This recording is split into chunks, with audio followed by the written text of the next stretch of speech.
How much should a historical wargame bend itself to recreate what really happened? Should a rule set do everything it possibly can to produce the correct historical result? Or should it put history in the player's hands and accept that they might completely rewrite it? Now, today's video is inspired by a comment I received back in June from Tony Wentworth, who asked a really thought-provoking question. What do you think of rules or games objectives that do everything possible to get the correct historical result?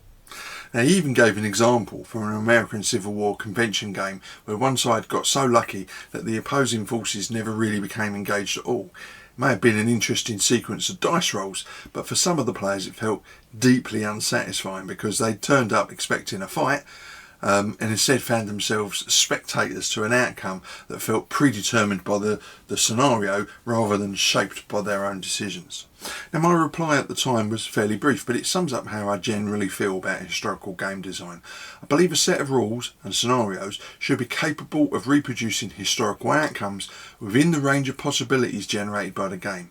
If the rules accurately represent the tactics, capabilities and relative strengths of the forces involved, then any historical result ought to be achievable, even if it remains an unlikely outcome. Now, that for me is the sweet spot. Historical results should be possible, but not inevitable. Once they become inevitable, I'm not entirely convinced we're playing a game anymore. We're simply replaying history with a handful of dice to add a little bit of theatre. Now, the difficulty, of course, is that history is full of events which appear almost impossible when viewed through the lens of game mechanics. Sometimes the historical outcome feels so improbable that you have to wonder whether we're missing something important. Perhaps the chroniclers exaggerated events, perhaps propaganda has distorted the story over the centuries. Perhaps crucial details have been lost, or perhaps our rules aren't really modelling the period particularly well. That's why I don't object to scenario-specific rules or historical adjustments. Quite the opposite. Sometimes these special rules acknowledge factors that existed in reality but don't fit neatly into a generic rule system. They provide the missing ingredients that make a historical outcome possible. But the important word here I should emphasise again is possible, not guaranteed. Because ultimately we're still playing a game. Players need agency. Their decisions need to matter. Luck needs to matter as well, because uncertainty is part of warfare. That's why we roll dice in the first place. Even in highly asymmetric battles where one side historically enjoyed every conceivable advantage, both players should feel as though their choices have some influence over events. The weaker force may only have a slim chance of success, but there should still be a chance. Likewise, the stronger force shouldn't be able to switch its brain off simply because history says it won. The best games challenge both players, even when the historical odds are heavily stacked in one particular direction.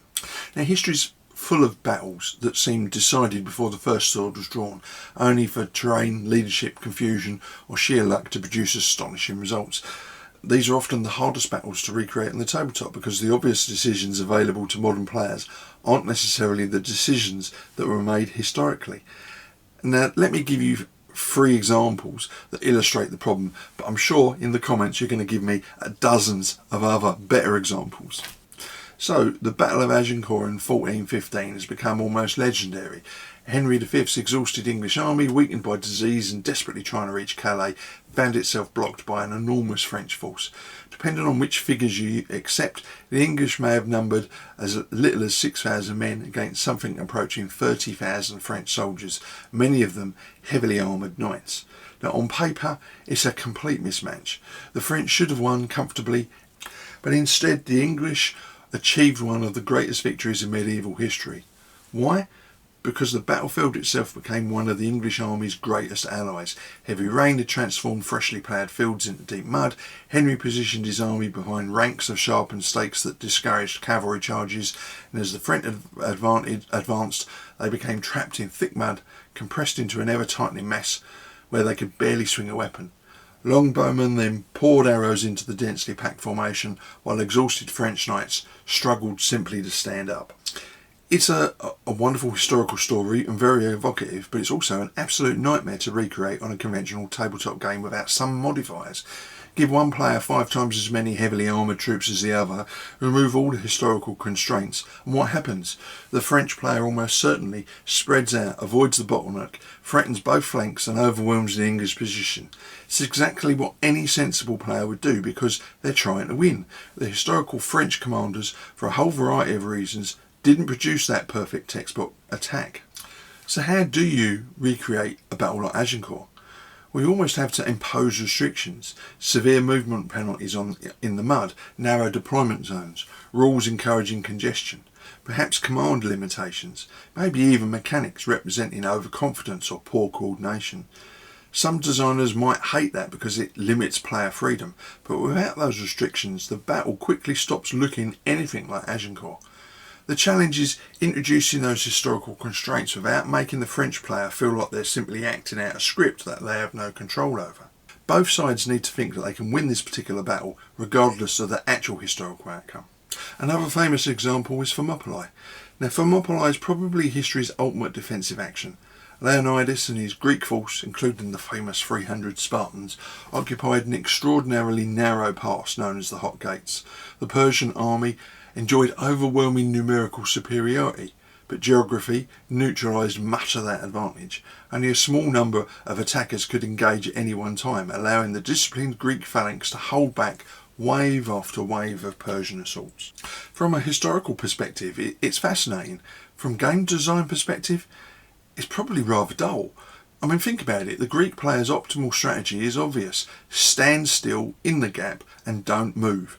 The Persian player's strategy is equally obvious. Keep attacking because there's nowhere else to go. It doesn't leave much room for interesting decision making. Under a straightforward rule set, the battle risks becoming an endless cycle of rolling combat dice until somebody finally gives way. Yet historically, the Greeks didn't lose because the front line collapsed. They lost because a local revealed a mountain path that allowed the Persians to outflank the defenders.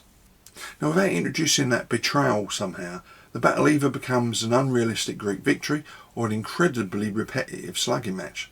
So most scenarios end up introducing an event that changes the battlefield after a certain number of turns, or perhaps gives the Persian player an opportunity to discover the hidden route through clever use of reconnaissance or local guides. Again, we're adding historical mechanisms to encourage the real outcome, but hopefully we're still leaving enough uncertainty that both players remain engaged throughout the game. Now my third example is Rorke's Drift, one of those battles that almost seems impossible until you begin looking closely at the circumstances. In 1879, around 150 British soldiers defended a small mission station against several thousand Zulu warriors. On paper it's absolutely absurd. The defenders were isolated, heavily outnumbered and had nowhere to retreat. Yet through determined leadership, carefully constructed barricades, disciplined rifle fire and sheer endurance, they held out throughout the night until the Zulus eventually withdrew. Now imagine placing those forces on the Wargames table using a generic set of rules. The Zulu player quickly realises that overwhelming numbers are their main weapon in themselves. They can absorb casualties, flood the barricades, force close combat when numerical superiority becomes overwhelming. Under ordinary game mechanics, the mission station probably falls within a couple of turns because the Zulu player is going to attack all sides of the mission station simultaneously. Yet, of course, that's not what happened historically. And why not? Because Rorke's Drift involved a whole series of special circumstances that ordinary rules would otherwise overlook. The British weren't defending random walls. The barricades had been carefully designed by an experienced officer, an engineer nonetheless. Ammunition wasn't an issue because this was a supply depot and they had a whole company reserve of ammunition there. The Zulu displayed tremendous courage, but they weren't mindless attackers. They paused, they regrouped, they reorganised and launched fresh assaults rather than maintaining one continuous human wave throughout the night. These pauses allowed the defenders to redistribute ammunition, rebuild barricades and plug gaps in the line. All of these details matter, but under a normal set of rules, would you as a player deliberately pause and give the British a chance to regroup? Of course not. So you need to build something into the rules that recreates that momentum of the battle and creates a situation where potentially the British can win. But as I said before, not guaranteed. Once you begin representing fatigue, morale, pauses between attacks, defences and engineering and ammunition supply, suddenly the historical result becomes understandable. Without them, the battle often turns into something that neither side particularly enjoys because it bears little resemblance to the historical action that everyone wanted to recreate in the first place, and doesn't necessarily give both players a chance of victory. And perhaps that's where scenario design becomes just as important as the core rules themselves. A good rule set provides the toolbox. A good scenario explains how to use those tools to recreate the circumstances of a particular battle. These are two very different jobs. Now, I've played games where the core rules were wonderfully flexible, but the scenarios didn't really capture what made the historical battle unique. Equally, I've played games where the scenario was brilliantly researched, but so tightly scripted that I felt more like an actor following stage directions than a commander making decisions. Neither approach is automatically right or wrong, but I know which experience I enjoyed more. Personally, I like historical scenarios that nudge players towards historical behaviour rather than forcing them into it. Reward historical decisions, encourage historical tactics, create realistic constraints, but don't remove choice altogether. And if the French player Agincourt somehow discovers a brilliant alternative plan that works within the constraints of the battlefield, perhaps history should change. If the Persians find another solution at Thermopylae, perhaps Leonidas falls sooner. If the British commander at Rorke's Drift makes poor defensive decisions, perhaps the mission station doesn't survive the night. These alternative outcomes don't diminish history. In many ways they help us understand it. They reveal just how remarkable the historical commanders really were by showing how many different ways there were for them to mess it up. So coming back to Tony's original question, I think my answer remains exactly the same. A good historical rule set should absolutely be capable of reproducing historical outcomes under the right circumstances. That's part of its job. But a really good rule set should achieve that while still allowing for a whole range of alternative outcomes driven by player decisions, tactical skill, and of course random chance and the occasional spectacular run of lucky or unlucky dice. Because once the players sit down at the table, history should become something they're exploring rather than simply watching unfold. That's where the excitement comes from. That's where the tension lives. Both players should feel that they have something worth fighting for, even if one side faces an uphill struggle. After all, if we already know exactly how every battle is going to end before the first dice are rolled, why are we even playing a game? So what do you think? Should historical war games do everything they can to reproduce the real result, even if that means restricting player choices? Or do you prefer rules that simply create the right conditions and then allow history to take a completely different path? Have you ever played a scenario that got this balance exactly right or spectacularly wrong? I'd genuinely love to hear your thoughts because, once again, I don't think there's probably a single correct answer, and I suspect we've all had experiences that have shaped our opinions on this matter. Well, that's it for this week. As always, please join the chat in the comments and don't forget to like, subscribe and ring the bell for your weekly fix. Till next week, stay safe, keep gaming and, of course, keep rolling high.